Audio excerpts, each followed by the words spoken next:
I'm Suzi Landolfi, and welcome to Be Crazy Well. Okay, I got to check and make sure I have all my equipment. So, the first equipment I need for my podcast is the computer. Got it. The computer needs equipment, it needs a microphone, needs a video camera, and we need lights. If I shut all these lights off, you won't be able to see me. So, there's a lot of equipment that goes into doing a podcast. That's not the only thing I do in my life. I don't know if you can see oh, look at these. These are amazing. They're the word pro on them. Not that I am yet. But anyway, these are equipment that I use today, actually. And I'll have to fold them back up again or roll them back up. These are wraps. Not that, no, it's not that kind of wrap, which I happen to love. These are wraps for my hand. So it's a WRAP. So you wrap these around your hand before you box, and then you put your hands in these gloves. Now, anybody that knows anything about boxing, these are grants. These are the piece de resistance, the best equipment, hard to get. Look at that logo. Isn't that great? And they're small so that when I hit someone, it's going to really hurt. I know you think bigger. Well, no, smaller. So it's got special padding and you lace them up. And I just got them.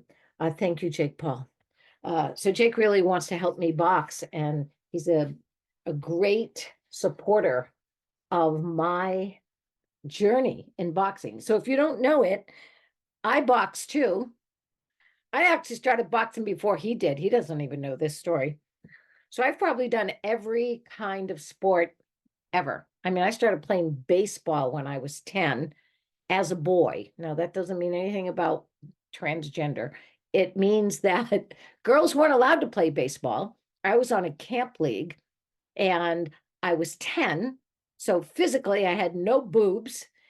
And I put all my hair up beneath a baseball cap, and no one questioned who the first base person was, the baseman, first baseman. And so I played on a camp league and loved it. And then I've played every sport after that, some more seriously than others, from gymnastics to volleyball. And so here's the great news about, obviously I can't spike. I used to be 5'1", then I was 5 feet as I got older, and now I'm 4'11" and a half. But boy, can I dig. Like, if you want me to get that ball before it hits the ground, I got you. And I even played football. So I came from a football family. There was a powder puff team, and I played on that. I played fullback. And I have a picture of me on the front page of the Beverly Times stiff arming some young woman and carrying the ball. All of that took equipment. Now, obviously, I'm the first piece of equipment. In fact, when I work with combat veterans, or any veteran, actually, when you think about it, I always said the most important equipment is you. Now, I'm not the first person to say that. Great leaders have always said that about military men and women. You're the most important piece of equipment that we have. Anybody that plays a sport, any coach would say, you're the most important piece of equipment. Because if you think about it, equipment has changed all course of all the sports. There is no sport right now where we're probably using the same cricket bat, the same helmet, the same football even, or anything, basketball, anything from 5 years ago, 10 years ago, and certainly longer. So I noticed that people are really totally committed to equipment. Like, everybody's looking for their equipment. By the time that Logan played baseball his entire life, we're always looking for his equipment bag. We not only have equipment, we have bags to put the equipment in, and they're called equipment bags. And if you work a trade, you need equipment.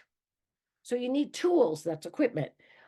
Any kind of endeavor, I don't care what it is at this point. If you are just having a meeting, you probably need a conference table or some kind of table for people to sit around.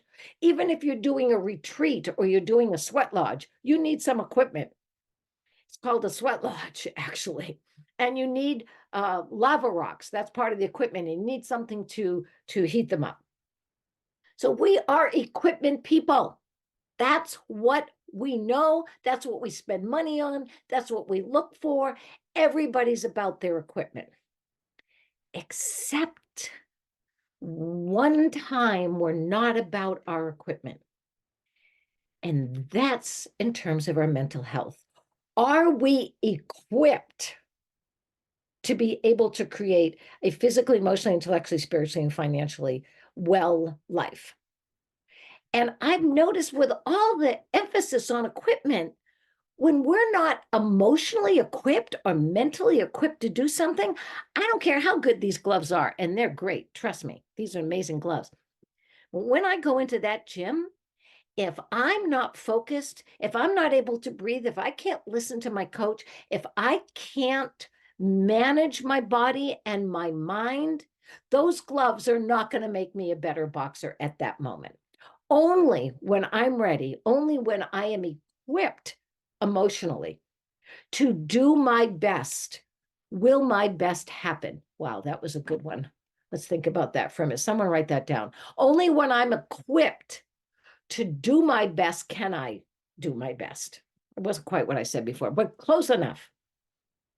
So what I wanted to share with you today was how well equipped are you to be a sustainable, emotionally regulated,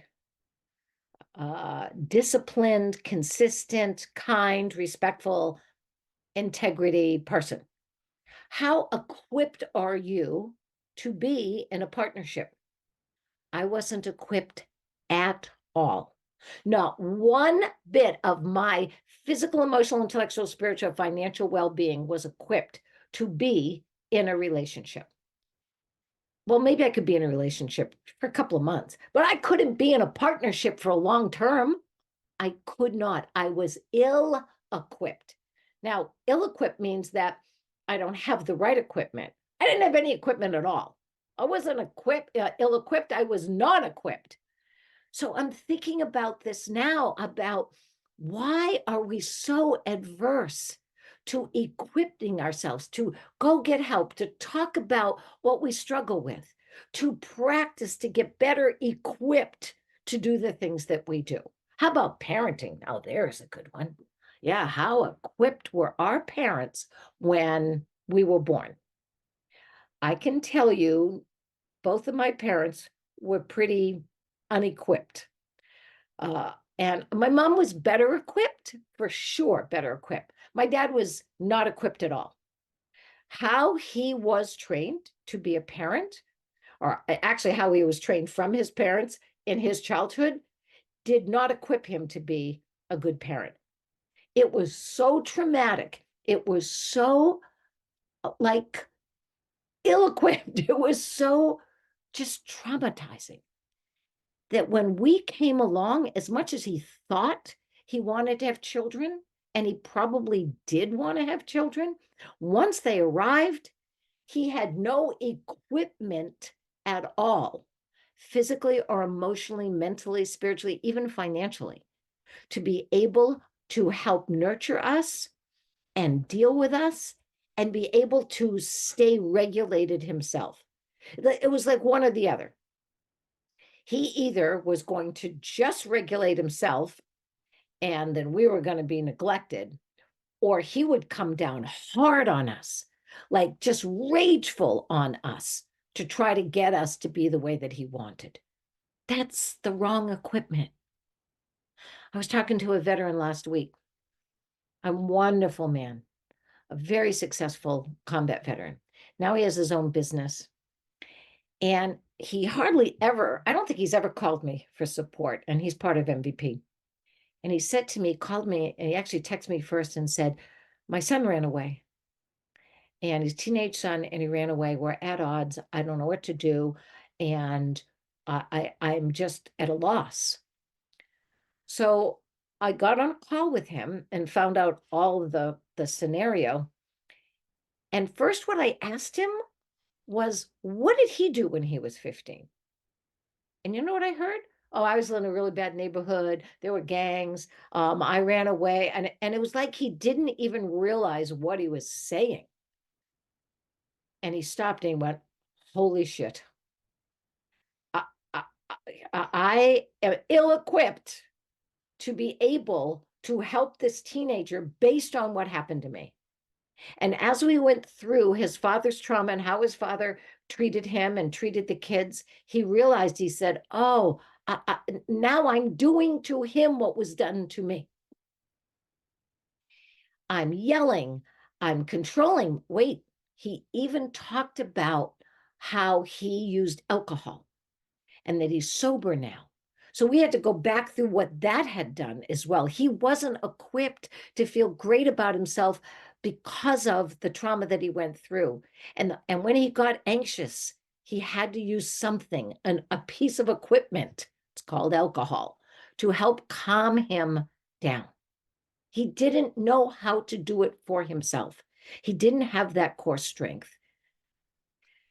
And we talked, didn't take long. Go apologize, tell him your story.